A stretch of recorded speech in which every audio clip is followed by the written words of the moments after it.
안녕하십니까. 공병호TV의 공병호입니다. 국회 권력, 입법 권력을 장악한 여당은 정치하기가 참 편합니다. 그냥 필요하면 세율을 올려버리면 되고 공시지가를 올려버리면 됩니다. 야당은 제대로 반대를 할 수가 없습니다. 의석수가 너무 적기 때문입니다. 몇 가지 소식을 여러분 전해드리겠습니다. 첫 번째는 집값 폭동의 최후의 승자는 문재인 정부다. 12월 1일 날 국회 예산기획처에 따르면 올해 9월까지 누적된 양도세 수입은 28조 5천억에 달합니다. 그것은 2020년도 같은 기간 17조 5천억보다도 무려 62.9% 11조 원이 늘어난 것입니다.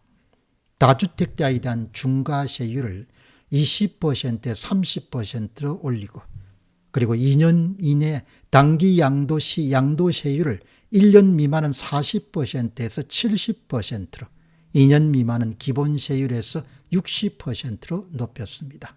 현재 추세대로라면 올해 양도세만 문재인 정부는 30조 원이 넘어서 역대 최고치를 기록할 전망입니다. 문재인 정부의 승리 소식입니다. 무슨 놈은 나라가 세율을 그냥 20%에 30%, 40%, 70%까지 올리는지 도무지 이해가 되지 않습니다. 결국 집값 폭동의 최고의 승자, 최후의 승자는 바로 문재인 정부라는 이야기입니다. 다음은 종부세 부담에 신음하는 비영리 법인들입니다. 강원도 영월에서 창절서원을 운영하는 사단법인 영월창절서원은 지난해에 480만 원 나왔던 종합부동산세가 올해 8,561만 원으로 18배가량 급증했습니다. 여러분, 다시 반복하게 되면은 강원도 영월의 창절서원이라는 비영리단체는 18배가 늘어난 겁니다. 종합부동산세가. 1685년도에 건립된 창절서원은 조선 단종의 보기를 추진하다 죽임을 당한 사육신과 생육신의 위패를 모신 곳입니다.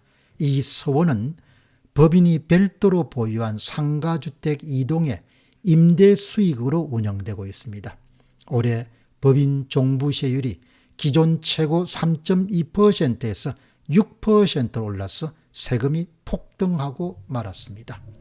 한편 서울 소재 A대학은 교직원 사택과 기숙사 용도로 보유한 주택 7채의 재산세와 종부세가 올해 1억 2천만 원 넘게 나왔습니다. 모두 다 다세대 주택이어서 시세는 비싸지 않는 그런 빌라지만 법인 소유인 탓에 종부세 최고세율인 6%가 적용됐습니다. 수도권의 한 교회는 지난해 한 푼도 내지 않았던 학사관의 종부세가 올해 6천만 원 넘게 부과됐습니다. 6,000배가 뛴 거죠, 세금이.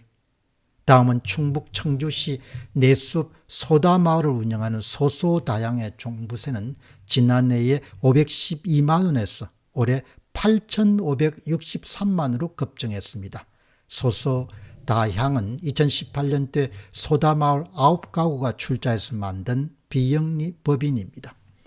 한편 충북 보은의 한 영농법인도 지난해 종부세를 내지 않았는데 올해는 4,800만 원 정도가 부과됐습니다. 2005년도에 8가구가 모여서 농산물을 생산 가공해 판매하는 영농법인을 만들었습니다.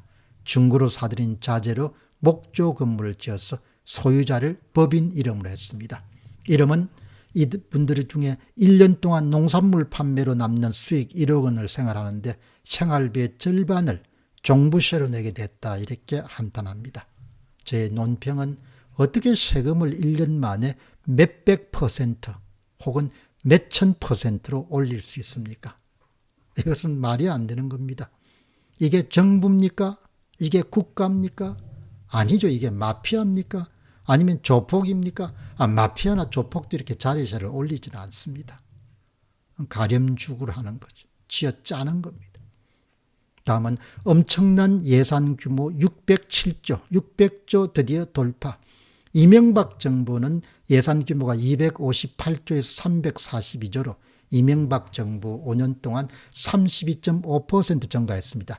박근혜 정부는 342조에서 400조로 4년 동안 17.1% 증가했습니다. 문재인 정부는 400조에서 600조로 50%로 증가됐습니다. 국가 채무는 2016년도에는 626조로 국내 총생산 GDP 대비 36%였습니다. 박근혜 정부가 출범할 당시에. 그러나 지금은 국가 채무가 1068조 3천억으로 국내 총생산 대비 50.2%로 늘어났습니다.